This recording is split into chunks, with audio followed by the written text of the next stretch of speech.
Hi there, patrons. This is a video of seeing the Battlebox in Singapore. Good afternoon, patrons. We are in Singapore again, visiting my wife's family, and we are at Fort Canning, which is now in the middle of downtown, but as I understand it, was one of the big British military outposts. And I heard about something called the Battlebox, which is an underground sort of military installation, and strangely enough, none of my family has been there, so we are going to check it out. But it's a historical military area. Let's go check it out. We can't take photos or video inside, so we'll do a bit outside, and then we plan on doing a 10-kilometer walk through the city and back to my wife's home. So let's see how that goes. So I've jogged here at Fort Canning Park, and it's all situated on a hill, but a good area for picnics, I think, and jogging. But again, historically was built and fortified for the military. And I think this is our battle box that we're going in underground. Again, can't take video in here, but we'll give you the skinny on it when we get back out. But a series of underground bunkers and command centers. Let's check it out. My wife's mom and her sister. Well, this will be the info we give you on this thing, but apparently it says the momentous decision to surrender Singapore to the Japanese on 15th February 1942 was made in this battle box, an underground compound here at Fort Canning. It's part of the headquarters of the Malaya Command, the army which defended Singapore in World War II. So the surrender marked the beginning of the end of the British Empire and the start of the darkest chapter in Singapore's modern history. So here we go. Well, we finished the battle box on February 15th, 1942. British surrendered. It was pretty interesting. Free tour, 45 minutes. I think that's worth doing if you're ever here.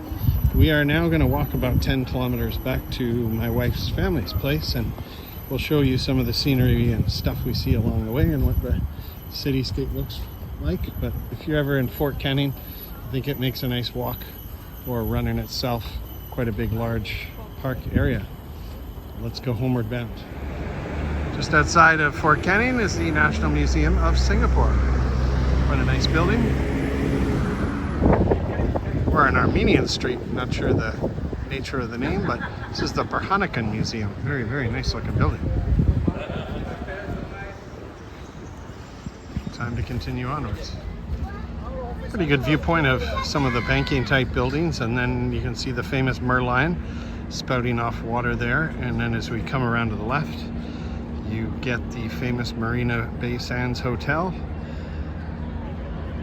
It's pretty cool buildings what they've done along this promenade. Hey everyone, it's Singapore where everything's expensive. You can get a nice little ice cream sandwich for $1.50. So we've taken a route over a pretty busy bridge, but it provides a good view of sort of where we were. The flyer, this is the F1 circuit. You can see just below those interesting dome things are the gardens by the bay, and you can see the man-made trees behind them. And then if you went the other way, you can kind of cross over at that little barrier you see over to this side called East Coast Park, and we're headed kind of that direction to those buildings in the distance. At Singapore National Stadium, the roof retracts and opens up. Red Hot Chili Peppers played there a couple nights ago.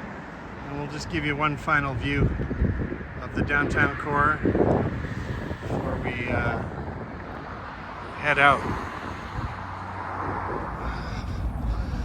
So we're on the East Coast Park path now. And I don't know exactly how long it goes, but this kind of heads out to Changi Airport, and it'll eventually go around Changi and up the other side. But one thing Singapore has done really well is build a lot of these kind of pedestrian and bike and sport paths that connect in different ways all across the city-state. So we've been parallel to the ocean for a while, but it finally kind of comes into view. They've done some nice things, lots of picnic spots, and there's barbecue areas that you can reserve and whatnot. The weekend's super busy for barbecues, and it kind of gets busier as you get up here. Lots of bike rentals and stuff.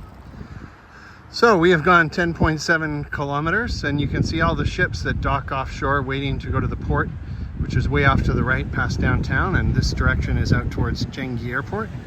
But it's a pretty nice path system and a good way to spend some time if you're in Singapore, either walking, running, or renting bikes. So thank you, patrons, for your support, and looking towards Indonesia. This is Scott saying over and out from Singapore.